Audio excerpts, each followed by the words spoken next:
காலையில் எந்திரிச்ச உடனே ஒரு சாப்பாடு சாப்பிட்றோம், அது கண்டிப்பாக நல்ல சாப்பாடாக இருக்கணும். ஏன் அப்படின்னா நைட் வந்துட்டு நம்ம சாப்பிட்ருக்கவே மாட்டோம், வந்து சாப்பிட்ருக்காமல் இருப்போம் இல்லையா? ஸோ காலையில் எந்திரிச்ச உடனே அந்த 7 மணி நேரம் சாப்பிடாமல் இருக்கும்போது நம்ம உடம்பு ஃபஸ்ட்டு என்ன சாப்பிட்றோமோ அதை ஈகராக அப்சர்வ் பண்ணுறதுக்கு ரெடியாக இருக்கும். அந்த நேரத்தில் நம்ம என்ன பண்ணுவோம், நல்ல ஒரு பால் எடுத்து அதில் வந்து சுகர் போட்டு காஃபி பவுடர் போட்டு சாப்பிட்டோன்னா each and every cells will be observing that. So அதனால் ஃபஸ்ட்டு நம்ம சாப்பிட்ற ஃபுட்டு நல்ல ஹெல்த்தியான சாப்பாடாக இருக்கணும். ஓகேவா? ஸோ அப்போ ஹெல்த்தியான சாப்பாடுனா என்னென்ன சாப்பாடு நான் சாப்பிட்லாம் அப்படின்னா, தண்ணிக்கு மேஞ்சின ஒரு பெரிய விஷயம் கிடையாது. 2 கிளாஸ் தண்ணி காலையில் எழுந்திரிச்ச உடனே நல்ல தண்ணி குடிச்சிங்கன்னா அந்த கான்ஸ்டிபேஷன் ப்ராப்ளம் ஃபர்ஸ்ட்டு இருக்காது. தண்ணி குடிச்சிட்டு அதுக்கப்புறம் வந்து டயபெட்டிஸ் வராமல் இருக்கணும் அப்படின்னா ஜஸ்ட் ஒரு வெந்தயத்தை நைட்டு ஊற வச்சு நீங்கள் காலையில் சாப்பிட்லாம். இல்லை அப்படின்னா ஏதாவது இயற்கையாலேயே உருவாகிய பொருட்கள், பழங்கள் சாப்பிட்லாம், பல ஜூஸ் சாப்பிட்லாம். இல்லை அப்படின்னா நல்ல ஒரு நட்ஸ், ஏதோ 2 முந்திரி பருப்பு கூட கிடைக்கலன்னா கடலை பருப்பு கூட சாப்பிட்லாம். It's very rich in protein.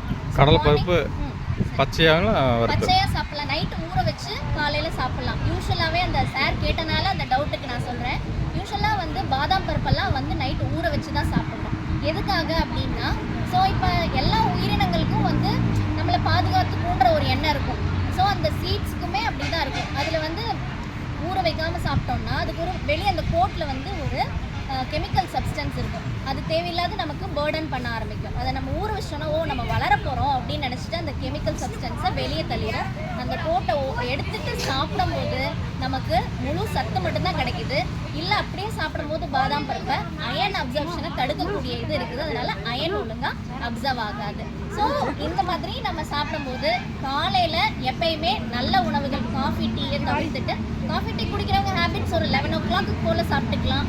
ஆனால் எடுத்த உடனே கண்டிப்பாக சாப்பிட்றது நல்ல உணவுகளாக இருக்கணும். ஓகேவா?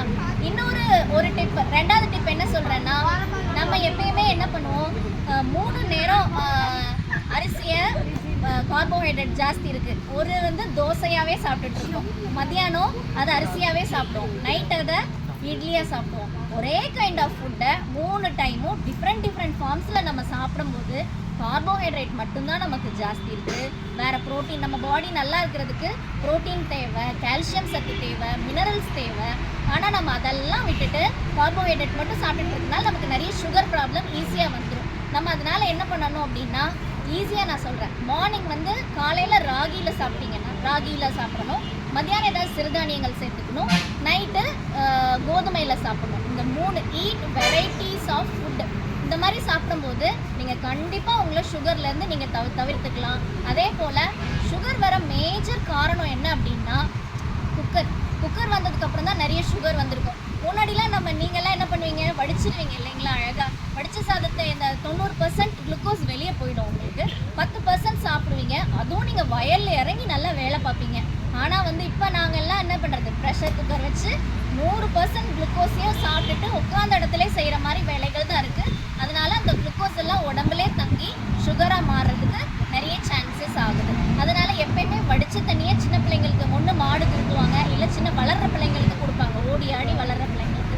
மேக்ஸிமம் வடித்த சாதம் செஞ்சு சாப்பிடுங்க, சுகர் கண்டிப்பாக உங்களுக்கு வராது. அதே போல் சுகர் வந்து கண்ட்ரோல் பண்ணி, இது 3வது tip, eat varieties of. First tip வந்து காலையில் எப்பயுமே என்ன ஃபுட் சாப்பிடணும், நல்ல உணவுகளை சாப்பிடணும் எந்திரிச்ச உடனே. 2வது 3 நேரத்துக்கும் தனித்தனியாக நல்ல மீன்ஸ் அரிசி சாதமாகவே சாப்பிடாம காலையில் வேறு ராகியில் சாப்பிட்ணும், மத்தியானம் சாப்பிட்ணும், நைட்டு வந்து வேறு இதில் சாப்பிட்ணும். ஓகேங்களா? ஸோ அதே போல் ஃப்ரூட்ஸ் எப்பயுமே நம்ம நினச்சிருக்கோம்னா, பழங்கள் கண்டிப்பாக ஒரு நாளைக்கு ஏதோ ஒரு பழம் கூட எடுத்துக்கிட்டால் பரவாயில்ல. வாழைப்பழமாக இருக்கட்டும், ஈவன் பெரிய நெல்லிக்காவாக இருக்கட்டும், ஏதோ நமக்கு அஃபோர்டபுளாக எந்த பழங்கள் இருக்கோ கண்டிப்பாக அந்த பழங்களை நம்ம லைஃப்பில் இன்கல்கேட் பண்ணிக்கிட்டோம், சாப்பிட்டுக்கிட்டோம் அப்படின்னா நமக்கு நிறைய டிசீஸை நம்மளால் தவிர்க்க முடியும். அதே போல் நமக்கு பிபி ஜாஸ்தியாக இருக்கும், சில பேருக்கு பிபி வரக்கூடாது அப்படின்னு நினச்சோன்னா மென்டல் நம்ம யூஸ்வலாக இது வந்து ஒரு மென்டல் ரீதியான டிப்ஸ். ஓகேவா? ஜஸ்ட் வந்து ஹெல்த்துக்கு நம்ம உணவில் பார்த்தோம், நிறைய ப்ராப்ளம்ஸ் இருக்கும் நமக்கு. சின்ன வயசுலேருந்து பெரியவங்களுக்கு ஒவ்வொருத்தவங்களுக்கு டிஃப்ரெண்ட் டைப்ஸ் ஆஃப் ப்ராப்ளம் இருக்கும். ஆனால் எந்த ப்ராப்ளமாக இருந்தாலும் ஒரு 2 விஷயம் நினச்சிக்கோங்க. ஒன்று, நம்மளே சால்வ் பண்ண முடிய ப்ராப்ளம், இன்னொன்று நம்ம கையிலே இருக்காது அந்த ப்ராப்ளத்துக்கு சொல்யூஷன். அதை நினச்சி திரும்ப நம்ம யோசிச்சுட்டே இருக்காமல் அதை ரிலாக்ஸ்டாக விட்டுட்டு நம்ம வந்து அதை நம்ம சொல்கிறது ஈஸி, பட் அதை சரண்டர் பண்ணுறது ரொம்ப கஷ்டம். நீங்கள் என்ன பண்ணுங்கள், ஜஸ்ட்டு எல்லாம் நீங்கள் பார்த்துக்கோங்கன்னு ஒரு காட் கையில் நீங்கள் வாட்டு கொடுத்துட்டு நீங்கள் உங்களோட வேலையை பார்த்துட்டே இருங்க. அந்த ப்ராப்ளம் ஒரு நாள் கண்டிப்பாக ரெக்டிஃபை ஆகும். அந்த நேரத்தில் நீங்கள் ஹெல்த்தியாகவும் இருப்பீங்க. ஓகேங்களா? உங்கள் ஹெல்த்தை நீங்கள் சரி நீங்கள் மனசு கஷ்டப்பட்டு வேறு ஏதாவது டிசீஸில் போகிறதுக்கு நம்ம ரிலாக்ஸ்டாக இருக்கணும். ரிலாக்ஸ்டாக இருக்க முடியல அப்படின்னா 4-5 மூச்சு பயிற்சி நம்ம செய்யணும். ஸோ இன்றைக்கி நான் உங்கள் எல்லாருக்கும் ஒரே ஒரு ஈஸியான மூச்சு பயிற்சி சொல்லித்தர போகிறேன். ஸ்ட்ரெஸ்ஸை குறைக்கிறதுக்கு ஒரே ஒரு விஷயந்தான். ஏதோ ஒரு என்ஜாய்மெண்ட் பண்ணணும் அப்படின்னா நம்ம எங்கே போவோம்? இயற்கையை நோக்கி தான் போவோம். ஒரு நல்ல நீர்வீழ்ச்சிக்காக இருக்கட்டும், இந்த மாதிரி அழகான பிளேஸை இந்த ஸ்டூடெண்ட்ஸ் செலக்ட் பண்ணியிருக்காங்க. அவங்களுக்கு அதுக்காகவே எல்லாரும் ஒரு கிளாப்ஸ் கொடுத்துடலாம் இல்லையா? இந்த மாதிரி இயற்கையான சுச்சுவேஷன், சூழ்நிலை நிறைஞ்ச இடத்துல இயற்கை மருத்துவத்தை பற்றி பேசுகிறதுக்கு எவ்வளோ அழகாக இருக்குது இல்லைங்களா? ஸோ இந்த இடத்துல உட்காந்து பேசும்போது அவ்வளோ ஆக்சிஜன் சப்ளை நமக்கு கிடைக்குது. இந்த இடத்த இன்னும் சூப்பராக பண்ணணும் அப்படின்னா நம்ம பிராணாயமா பண்ணி அந்த ஆக்சிஜன் சப்ளைலாம் நம்ம ஈர்த்துக்கலாம். ஓகேங்களா? நம்ம எல்லாரும் சேர்ந்து ஒரே ஒரு பிராணாயமா பயிற்சி செய்யலாம்.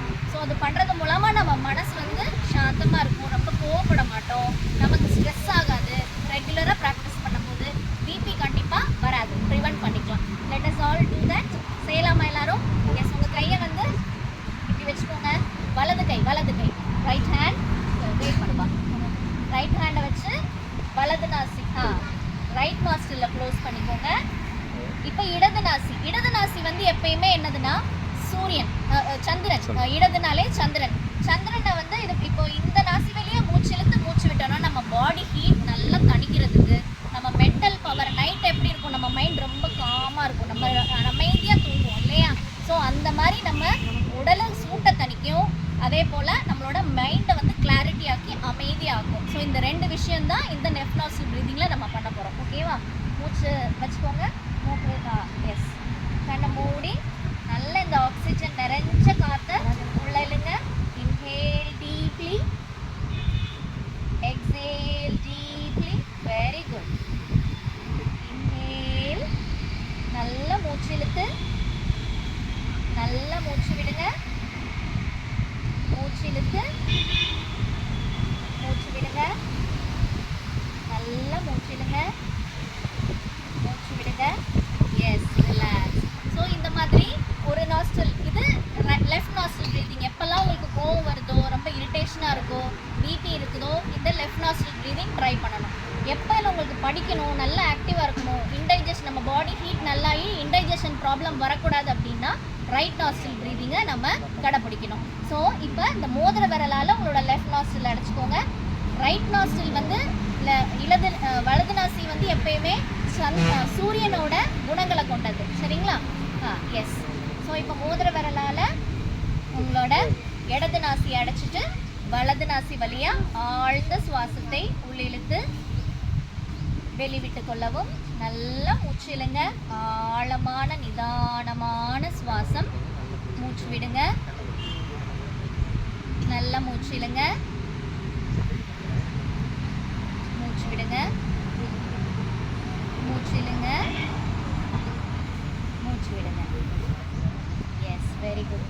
ஸோ இந்த இயற்கையான சூழ்நிலையில் கரெக்டான டயத்துக்கு எப்பயுமே கடவுள் வந்து ஒரு விஷயத்த 100% சக்ஸஸாக நடத்தி கொடுப்பாருன்றதில் இது ரொம்ப நீங்கள் எல்லாருமே உங்களோட ப்ரெசன்ஸ்னால இந்த கேம்பே ரொம்ப அருமையாயிடுச்சு. வரதுக்கு முன்னாடி யாருமே இல்லைன்னு நாங்கள் நினச்சிட்டு இருந்தோம். நிறைவாக நீங்கள் முடிச்சு கொடுத்தது உங்கள் எல்லாருக்கும் ரொம்ப தேங்க்ஸ். உங்களுக்கு நீங்களே எல்லாரும் கிளாப் பண்ணிக்கோங்க. எஸ். யங்கர் ஜென்ரேஷனாக இருக்கட்டும், ஓல்டர் ஜென்ரேஷனாக இருக்கட்டும், மிடில் ஜென்ரேஷனாக இருக்கட்டும், எல்லாருமே நல்ல ஹாப்பியாக ஹெல்த்தியாக நிறைவாக இருக்கணும்ன்ட்டு கொங்கு டீம் இன்ஜினியரிங்கும் கொங்கு டீம் நேச்சுரோபதியும் உங்களுக்கு ஒரு வரப்பிரசாதமாக இந்த கேம்பை கொடுத்துருக்கோம். ரொம்ப நன்றி.